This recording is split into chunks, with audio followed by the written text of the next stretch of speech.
Saya sangat menyukai petualangan, dan saya juga selalu penasaran dengan cerita misteri. Banyak tempat menyimpan cerita, beberapa di antaranya cerita angker. Benarkah arwah gentayangan menghantui manusia? Apa sebenarnya yang terjadi? Saya, Ruri Nirmala, mencari jawabannya.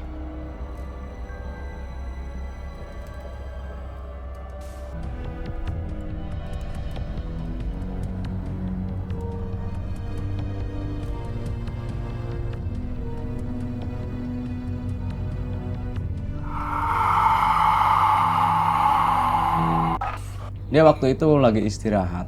Pas istirahat, kebenaran teman saya ngomong kayak gini. Ini di sini katanya ada setannya ya katanya. Terus kata saya jangan ngomong gitu ya, di sini nggak ada apa-apa. Pas gitu dia langsung pingsan, nggak sadarkan diri gitu dia. Udah gitu nggak sadarkan diri dia. Lama udah bangun katanya saya diomelin orang tua di sini mimpi, padahal dia pingsan gitu ceritanya. Kan saya ngomong sama dia, jangan di gunung ini, jangan, namanya perempuan sama laki jangan main-main lah, jangan istilahnya foto-foto. Dia itu foto-foto ada batu di perjalanan, ada batu, dia moto itu. Ketika dia dipoto itu di kamera ada makhluk, ada orang lagi pegang harimau, ada tanduknya katanya. Itu langsung hilang. Begitu lihat teman-temannya juga hilang. Akhirnya dia datang ke rumah itu kesurupan satu malam.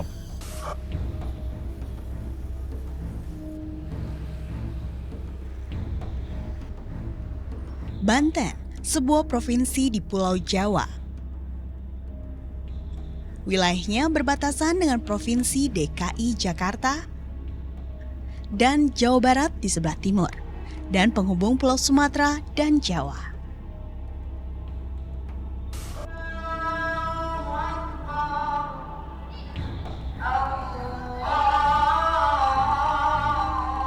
Penduduknya dikenal religius, mayoritas beragama Islam. Namun demikian, Banten juga dikenal sebagai daerah yang penuh hal mistis. Mulai dari seni tari debus hingga ilmu sihir seperti santet.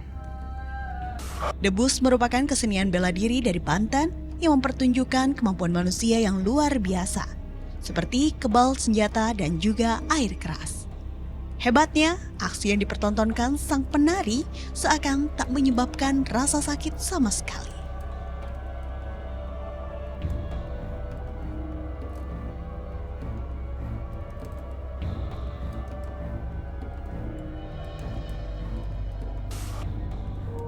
Santet, yang secara umum sering disebut teluh, merupakan suatu upaya seseorang untuk mencelakai orang lain dengan ilmu hitam.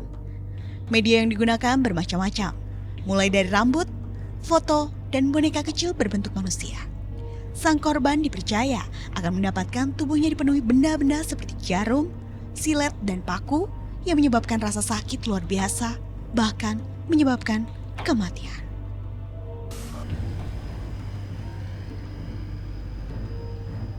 Banten memiliki beberapa gunung yang masih aktif, di antaranya Gunung Karang.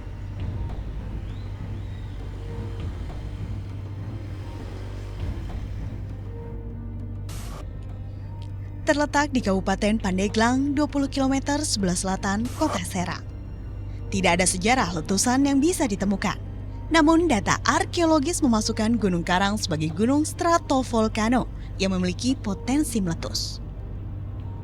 Gunung Karang bukan termasuk gunung yang tinggi, hanya 1.778 meter di atas permukaan laut. Gunung ini pun jarang jadi destinasi pilihan para pendaki gunung. Kebanyakan pendakinya tak sekedar bertujuan berpetualang, tapi lebih untuk berziarah ke tempat-tempat yang dianggap keramat. Salah satunya Sumur Tujuh.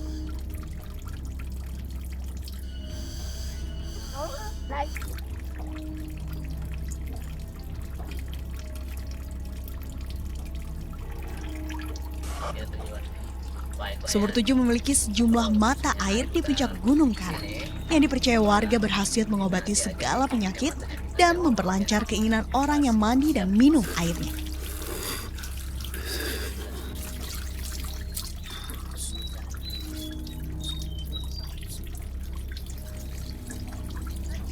Namun upaya untuk menuju ke Sumur Tujuh tak mudah.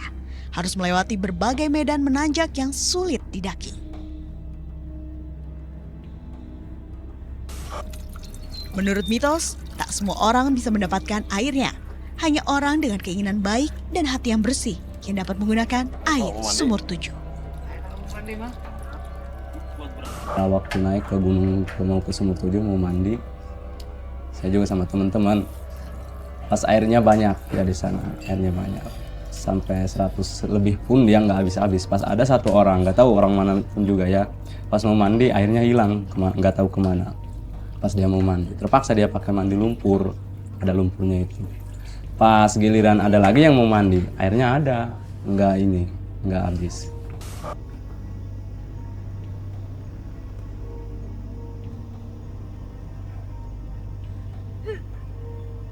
Yang kanan.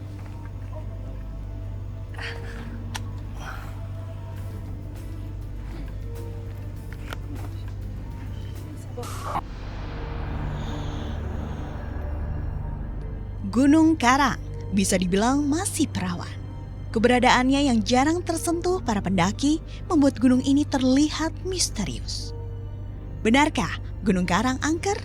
Saya tertarik menelusurinya dengan ditemani Intan, teman saya yang indigo dan mampu berkomunikasi dengan dunia gaib. Sebelum mendaki Gunung Karang, kami berdoa bersama, dipimpin Abah Sawitra, sesepuh Gunung Karang. العالمين الرحمن الرحيم مالك يوم الدين إياك نعبد وإياك نستعين اهدنا الصراط المستقيم صراط الذين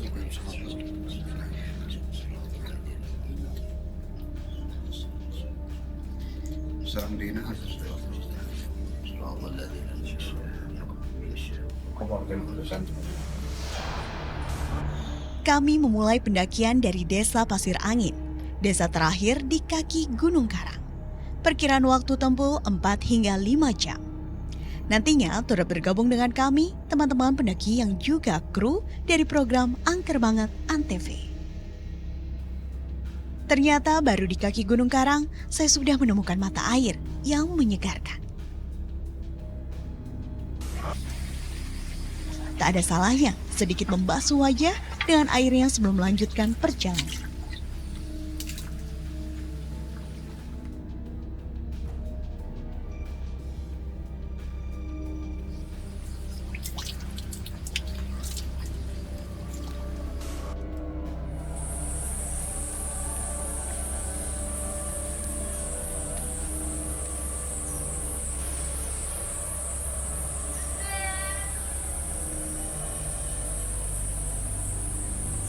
Dari mana sih? Sorry. Capek banget tinggi.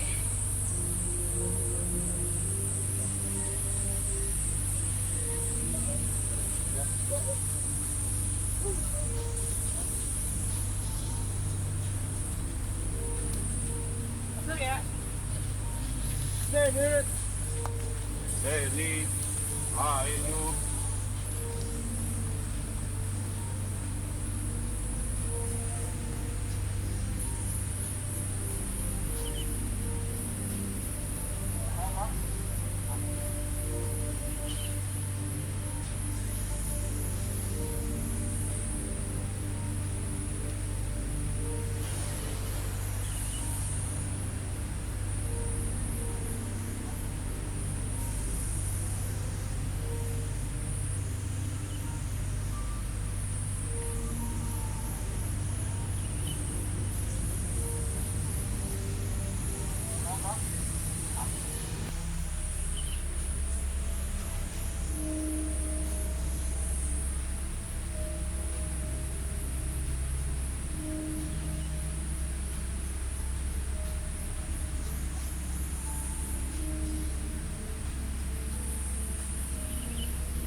Belum 1 jam kami mendaki, kami menemukan sebuah makam.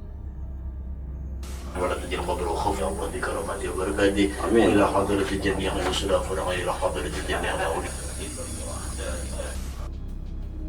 Kami lanjutkan perjalanan kami. Medan yang ditempuh semakin lama, semakin sulit untuk dilalui.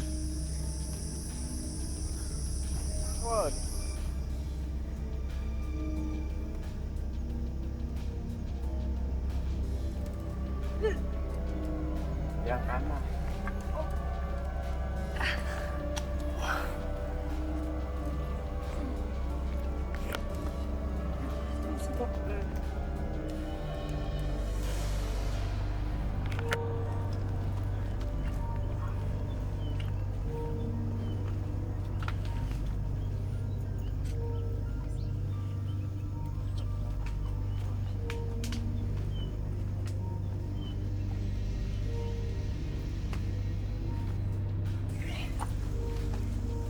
Aduh.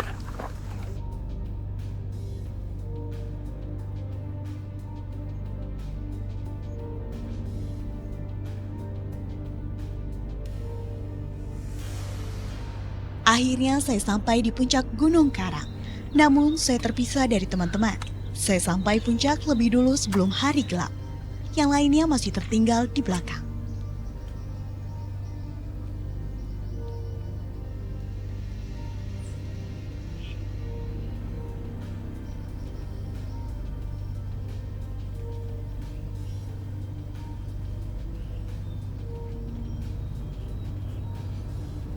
Baru aja kita masuk udah langsung dengar yang sebelah kanan yang suara kakek-kakek kayak cowok berat cuman gitu doang. Saya dari Intan, teman saya yang indigo dan mampu berkomunikasi dengan makhluk gaib, menelusuri puncak Gunung Karang di malam hari. Tempat tujuan pertama di sini adalah camping ground. Ini ada tempat ya dikit, nggak begitu luas ya, nggak begitu luas. Di sini dipakai buat camping ground. Dan di sini tuh banyak banget pohon yang gede-gede banget. Aku sih ngerasain di sini lumayan angker ya. Kalau dilihat dari batin atau keindigoan kamu gimana? Ya ini salah satu tempat yang aku bilang selain di Sumur 7, di sini satu titik yang sangat kuat, bisa dibilang gitu, sangat kuat energi yang banyak astralnya lah di sini. Ada apa aja Bang Tan? Ada harimau hitam besar. Terus kalau di belakang sih barusan hadir kakek-kakek pakai tongkat. Kakek-kakek pakai tongkat. Di sini tadi. Cuman dia cuman sebentar aja. Dia jelmaan tuh? Enggak, asli emang penunggu di sini. Tadi sempat hadir sebentar terus hilang. Tan, kan ada sebagian warga yang bilang kalau ada yang mendaki ke sini terus dia ketemu sama kakek-kakek. Oh ya? Iya. Apakah itu kakek-kakek? Yap. Pakai kayak jubah putih gitu, terus sininya putih, rambut putih, terus dia pakai tongkat. Dia positif sih, tapi barusan hadir terus pergi kan lagi. Ada yang kalau pas itu ada yang dilancarkan, tiba-tiba jadi ringan, tiba-tiba jadi mau mendaki pun gampang, tapi ada juga yang disesatkan gitu. Dua-duanya emang dari kakek itu atau si kakek cuma yang positif ya? Bukan. Kalau si kakeknya cuman yang positifnya aja. Si kakeknya ini sering bantu yang pendaki-pendaki buat kayak kebanyakan sih nunjukin arah buat sampai di puncak gitu. Memang sih kalau aku lihat banyak pendaki yang kebanyakan nggak sampai di tujuan gitu, nggak sampai di puncak. Ada yang diputerin di situ-situ aja gitu, terus dibikin bingung nyasar. Tapi ada juga yang dibikin enteng jalannya kayak ringan gitu, tau-tau nyampe aja gitu.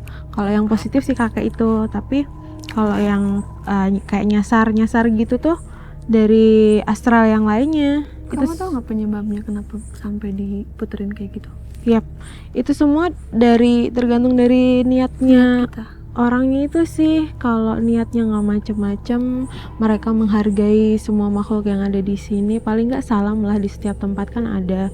Itu insya Allah nggak ada apa-apa. Cuman kalau yang nggak maksudnya masuk ke lingkungan mereka tapi nggak ada salam, nggak ada permisi, terus yang ada sombong gitu. sombral. Itu sering yang diputerin gitu.